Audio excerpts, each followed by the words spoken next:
जायच्या आधी इतकी आठवण काढत होती रे तुझी. सारखं म्हणत होती की पप्पा माझ्यावर नाराज आहे का. मी म्हटलं का नाराज कशाला असेल. म्हणाली मग जायच्या अगोदर फोन का नाही केला ते. रात्रभर तुझा फोटो उशाशी घेऊन झोपली होती. अंगाची लाही लाही होते ना माझ्या. सुद्धा खरंच काही सुधरत नाही. तिच्याबरोबर तिची टीचर होती ना. होती पण तिचा मुलगा काहीतरी पडला, त्याला फ्रॅक्चर झालं म्हणून तिने हिला रिक्षात बसवून दिला आणि गेली. रिक्षात बसली होती तर मग असं कसं झालं विचारलं त्या टीचरला. अरे विचारलं सगळं पण ती काय उत्तर देणार. हे बघ मला असं वाटतं की हा तुझा काहीतरी गैरसमज आहे. असं काही झालेलं नसेल. अरे गैरसमज असता तर मलाही आनंदच झाला असता. पण मला माहिती आहे तो गैरसमज नाहीये. मोहनला माहिती आहे. मी काहीच बोलले नाही. आपण कशाला सांगायचं. तोच सारखं म्हणत होता मुक्ता माझी सून झाली तर मला खूप आनंद होईल. मलाच ऐकून कसं तरी झालं.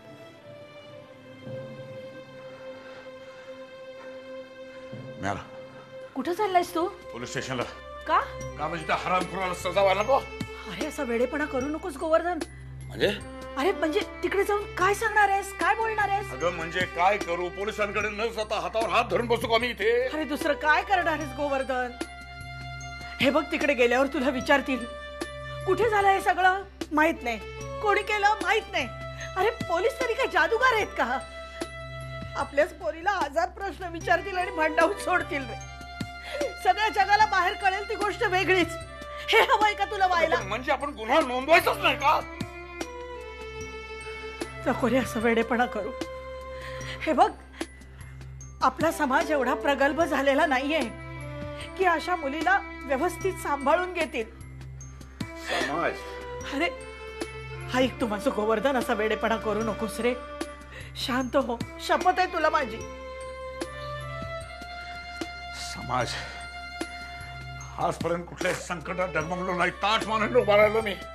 ज्याला मदत करायची त्याला मदत करी. अख्खी अमृत डेअरी सांभाळतो मी. त्या सागरने ऍक्सिडेंट केला होता मी मॅनेज केलं सगळं. आणि आज माझ्या मुलीवर अत्याचार होऊन मी काही करू शकत नाही.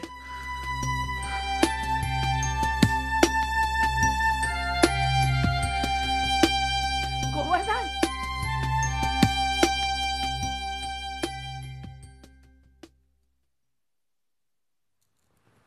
काय ग लक्ष्मी कामं आटपली का सगळी. वय आटपताय. हां जीवा कुठं गेलाय काय माहिती. पडलं असेल इकडं नाही तर तिकडं. इकडं नाही तर तिकडे. मी काय म्हणते लक्ष्मी तूच त्याच्या बापाला पत्र पाठवून कळव की तुमच्या दोघांच्या लग्नाबद्दल. भया त्याच्या बापाला मी पत्र लिहून कळवू वय. मग काय झालं. काय ग रखमा काकू. काय तुझ्या पोरीच्या लग्नात तू पत्र लिहून कळवलं होतंस ते. मग मला कशाला पत्र लिहायला सांगतीस. अगं पत्र लिहू म्हणजे मी लिहिते असं समजून तू पाठवायचंस. तू लिहिते असं समजून मी पत्र पाठवायचं. हे काय माझ्या टकुऱ्यात घुसत नाही. पण काय ग तूच का नाही पत्र लिहित. मी तुझ्या हरी काकांना आधी 4 कार्ड खराब केलेत. मी नाही ग बया. काय झालं. मग आपण मुक्ताताईकडनं पत्र लिहून घेऊ. बया बया बया मुक्ताकडं. अगं तिनं तर सांगितलंय की तुम्ही सगळी साक्षर झालेली आहेत तेव्हा ह्याच्या पुढं कुणाचं बी पत्र मी वाचणार नाही आणि कुणाचं बी पत्र लिहून देणार नाही. बया आता काय करायचं. मला तर एक पत्र लिहायला 3 तास लागतात. होय 3 तास लागतात. तेवढ्या वेळात शाहरुख खानचा एक सिनेमा बघून होतो. गप शाहरुख खानचा सिनेमा बघून होतोय म्हणते. हे लक्ष्मी मी काय म्हणते आपण शालिनी वहिनीला सांगूया का. ती करेल आपल्याला मदत. एकदम बेस्ट आयडिया. आपण शालिनी वहिनींना लईच आग्रह करू. एवढं आमचं पत्र लिहून द्या. चल चल चल चल चल. उतावळी नवरी गुडघ्याला बाशी. काम कोण आवरणार सगळी. अगं पत्र पाठवणं महत्वाचं. नाही आधी कामावर मग आपण जाऊया. तुला नाही का ग काकू वाटत माझं लगीन. अगं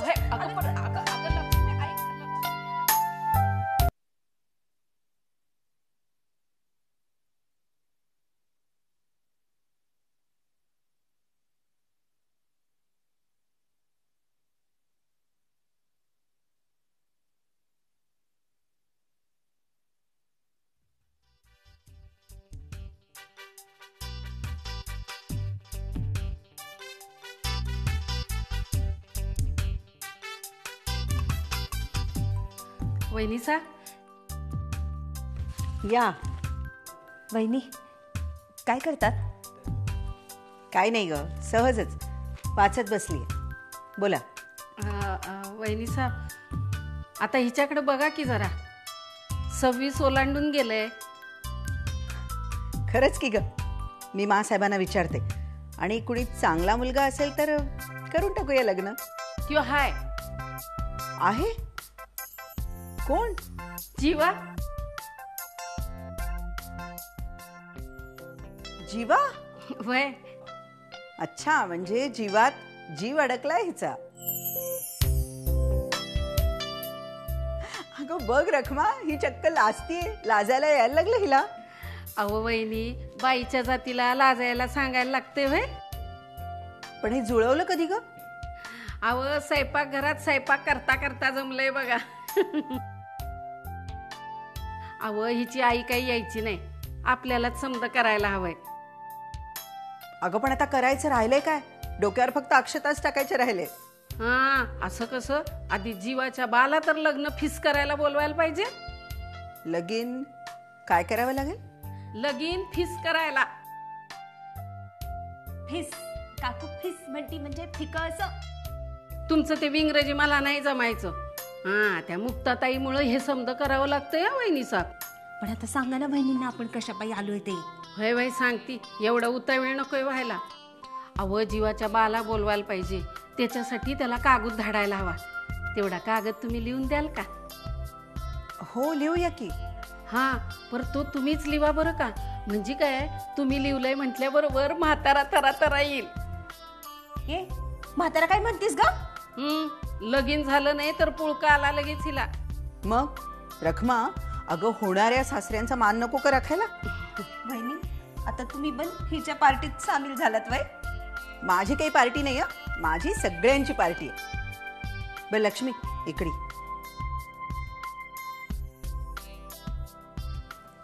मला सांग, आईला कळवलं? नाही अजून. अव तिला कळलं ना तर खुशच होईल ती, पण त्याआधी आपण लगीन पक्क करायला हवं. चालेल, मी लिहीन पत्र. बहिणी साहेब, पण त्यात माझ्याबद्दल काही लिहू नका. वय, अव त्यांना लगीन ठरवण्यासाठी आधी बोलून घेऊया. लक्ष्मीचं नंतर सांगूया की. ठीक आहे. बहिणी साहेब, तुम्ही समद्यांच्या आईसारख्या आहात. नको बाई, मला आणखीन कुणाची आई बनवू नको. एकाची आई त्यालाच नीट सांभाळू शकले नाही. असं का म्हणता बहिणी साहेब? आपण फक्त पोरासनी मोठं करायचं काम करायचं, पुढं त्यांचं नशीब आणि ती. बहिणी, मला आईचीच लई काळजी वाटते. ती तिकडं 3 भाऊ 2 बहिणींना वाढवतीये. मी जे काय पैसे पाठवीन तेवढेच, त्यात कसं तरी भागवते. आणि ती जे काय कमवत असेल त्यात चालतं तिचं कसं तरी. आता ती म्हातारी झाल्यावर तिच्याकडे कोण बघणार? तू आहेस की. असं काही झालं ना तर सरळ उचलून तिला तुझ्याकडे आणून ठेव. मला नाही वाटत जीवा नाही म्हणेल म्हणून. आधी जीवाच्या बाला तर राजी होऊ द्या. हो, खरंच की. मी तर अगदी यांचं लग्न झाल्यासारखंच बोलतेय. बरं वहिनी, अजून एक सांगायचं राहिलं तुम्हासनी. काय? हा कागद लिहिलेला मुक्ताताईला सांगू नका बरं का. का? अहो, तिला जर काही समजलं ना तर 2 पानांचा गृहपाठ दिला आम्हाला. लई स्ट्रिक्ट आहे ती. हो? होय तर. अहो, आम्हाला विचारेल तुम्हाला लिहाय वाचायला कशाला शिकवलं, दुसऱ्याकडनं कागद लिहून घ्यायला. भलतीच कडक शिस्तीची दिसते तुमची टीचर. अहो, छडी मारीत नाही एवढंच, नाहीतर लय ट्रिक्ट आहे ती. मी एक दिवस तुमच्या वर्गात येऊन बसतेच आणि बघते ही एरवी साधी दिसणारी मुलगी एवढी ओरडते. लय गुणाची आहे हो पोर. वहिनी, आम्ही निघतो. पण ते पत्र लिहून ठेवा. वय वय, मी पत्र लिहून ठेवतो. वहिनी, येतो बरं का आम्ही. चल ग, चल.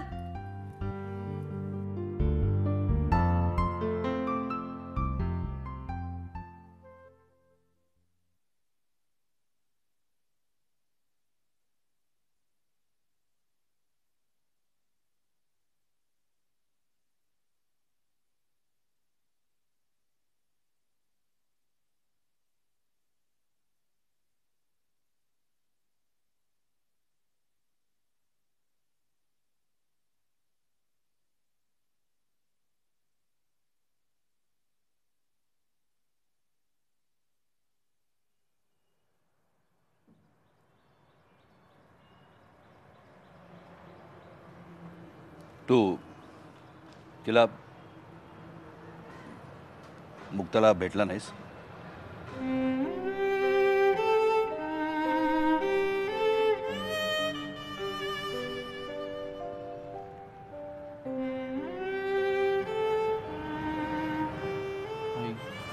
I don't have that heart.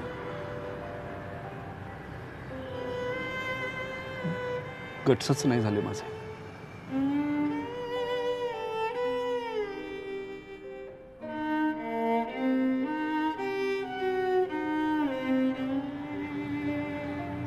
आणि ती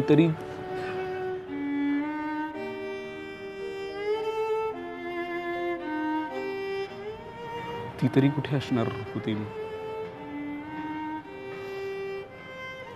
मला भेटण्याच्या मनस्थितीत. Yeah, that's true.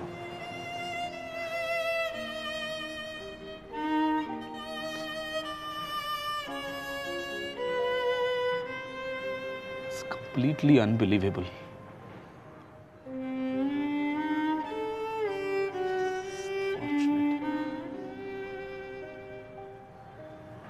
Sad it is.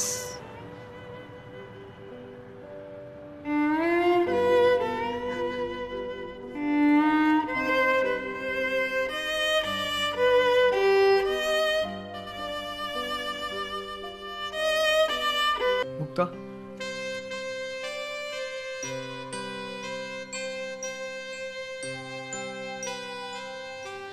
Mukta,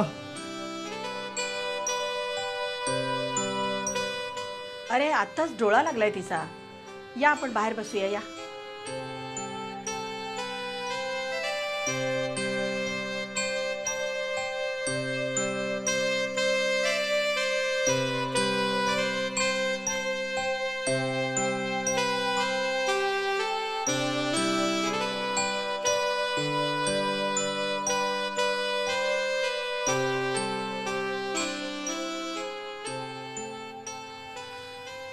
आत्या हे कधी झालं? स्पर्धेहून परत येताना. बरं, ॲक्सिडेंट म्हणजे नक्की काय झालं सांगितलं का त्यांनी? अरे तिला यायला उशीर झाला म्हणून मी तिला पाहायला गेले तर ही रस्त्यातच पडलेली होती. बरं ती काही व्यवस्थित अजून बोलूही शकत नाही. पण मग तिला हॉस्पिटलमध्ये हलवलं का नाही? नाही, डॉक्टर म्हणाले तशी काही गरज नाहीये. आई आत्या, ॲक्च्युली आम्हाला या गोष्टीची अजिबात कल्पना नव्हती. आणि मी रात्री तुम्हाला फोन केला तेव्हा तुम्ही देखील काहीच बोलला नाही. म्हणालात की मुक्ता आत्ताच झोपली. हो रे, त्यावेळेला मी टेन्शनमध्ये होते. गोवर्धन सुद्धा घरात नव्हता तेव्हा. ताई आत्या, अहो मला सांगायचं ना, मी आलो नसतो का? अरे मोहन होता ना गोवर्धनचा मित्र. हां, कैवल्याचे पप्पा. आत्या, नेमकं कुठे लागलंय? म्हणजे काही दिसत नाहीये म्हणून. अगं मुक्कामार आहे तो.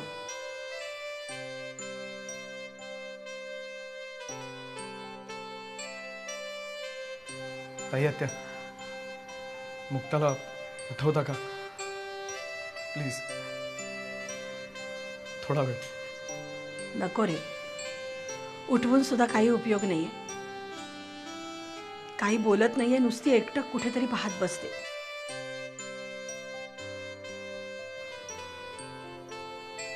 का? डॉक्टर म्हणाले तिला शॉक बसलाय. सावरायला अजून काही दिवस लागतील. आत्या, मी परत आला तर चालेल? चालेल की. येतो आम्ही.